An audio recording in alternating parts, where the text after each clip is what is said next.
సుప్రీంకోర్టులో తెలంగాణ ఎమ్మెల్యేల ఫిరాయింపు కేసు విచారణ జరిగింది. Justice BR Gavai, justice Augustine జార్జిల ధర్మాసనం విచారణ చేపట్టింది. బీఆర్ఎస్ వర్కింగ్ ప్రెసిడెంట్ కేటీఆర్, పాడి కౌశిక్ రెడ్డి ఇతరుల దాఖలు చేసిన పిటిషన్లపై ధర్మాసనం కీలక వ్యాఖ్యలు చేసింది. ప్రతివాదులకు సుప్రీంకోర్టు కౌంటర్ ఇచ్చింది. దీనిపై డెసిషన్ తీసుకోవడానికి ఇంకా ఎంతకాలం సమయం కావాలని ప్రశ్నించింది.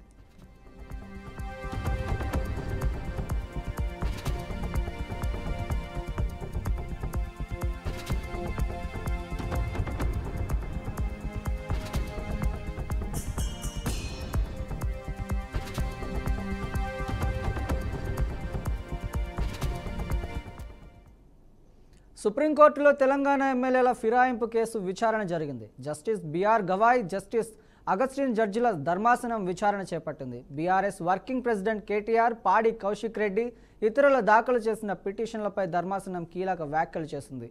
ప్రతివాదులకు సుప్రీంకోర్టు కౌంటర్ ఇచ్చింది. దీనిపై డెసిషన్ తీసుకోవడానికి ఇంకా ఎంతకాలం కావాలని ప్రశ్నించింది.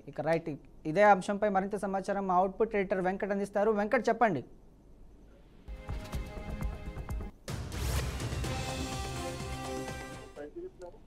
రైట్, దీనిపై మరింత సమాచారం మా అవుట్పుట్ ఎడిటర్ వెంకట్ అందిస్తారు. వెంకట్, చెప్పండి.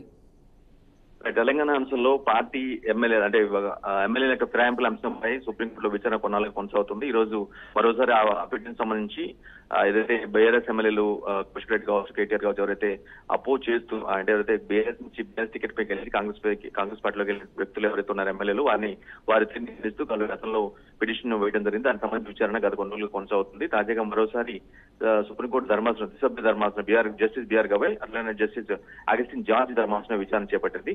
ప్రధానంగా పిటిషన్ తరఫున ఎవరైతే ఉన్నారో పిటిషన్ తరఫున శేషాద్రి నాయుడు, సుందరం వీళ్ళిద్దరు వాదనలు వినిపించడం జరిగింది. అంటే ఎవరైతే కేటీఆర్ కావచ్చు, కౌశిక్ రెడ్డి కావచ్చు, ఎవరైతే బీఆర్ఎస్ ఎమ్మెల్యేలు పిటిషన్ చేసిన వారి తరఫున వీళ్ళిద్దరు వాదించడం జరిగింది. బట్ స్పీకర్ల నోటీసుల అంశం పైన ఆయన స్పష్టంగా తప్పుడుతున్న పరిస్థితి కనిపిస్తూ ఉంది. సుప్రీంకోర్టు ఇంతసేపు మీరు గతంలోనే విచారణ కట్టినారు, ఇది కేసు సంబంధించి గతంలో విచారణ జరిగింది, మీరు స్టిల్ ఇప్పటికీ కూడా దానికి సంబంధించిన కౌంటర్ దాఖలు చేయాలని కోరినప్పుడు కూడా ఇప్పటికీ మీరు కౌంటర్ ఎందుకు దాఖలు చేయలేదంటూ సుప్రీంకోర్టు కొంత అభ్యంతరం వ్యక్తం చేసింది. అంటే ప్రతివాదులు ఎవరైతే ఉన్నారో అఫ్కోర్స్ ఇక్కడ పిటిషనర్ కేటీఆర్, అదేవిధంగా కౌశిక్ రెడ్డి అయితే అవతల వైపు ఎవరైతే ఆ పార్టీ మన ఎమ్మెల్యేలు ఎవరైతే ఉంటారో అంటే ప్రభుత్వం తరఫున ఎవరైతే వాళ్ళందరూ కూడా ప్రభుత్వం రిప్రజెంట్ చేస్తుంది. లేదంటే కొంతమంది ఎమ్మెల్యేలే స్వయంగా కొంతమంది లాయర్లు పెట్టుకున్నారు. సో ఈ విధంగా ప్రతివాదులుగా వాళ్ళు ఉన్నారు కాబట్టి ఖచ్చితంగా వారి తీరునైతే తప్పట్టింది. ఎంతసేపు మీకు ఇన్ని రోజులు అది గడుస్తుంది, కేసు విచారణ కూడా కొనసాగుతుంది, ఎప్పటికప్పుడు విచారణ జరుగుతున్న నేపథ్యంలో మీరు కౌంటర్ దాఖలు చేయాలని స్పష్టంగా కోరినప్పుడు కూడా ఎందుకు మీరు చేయలేకపోతున్నారు, ఇది కరెక్ట్ కాదు, ఇంకెంత సమయం కావాలంటూ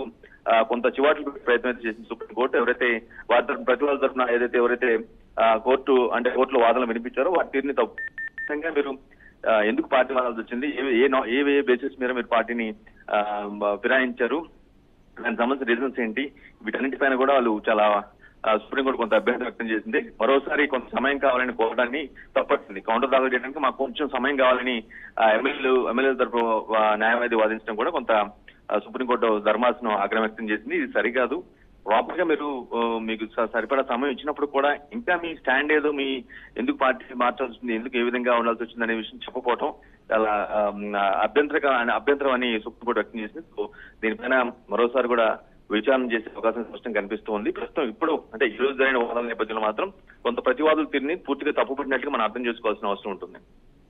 రైట్, థ్యాంక్ యూ వెంకట్.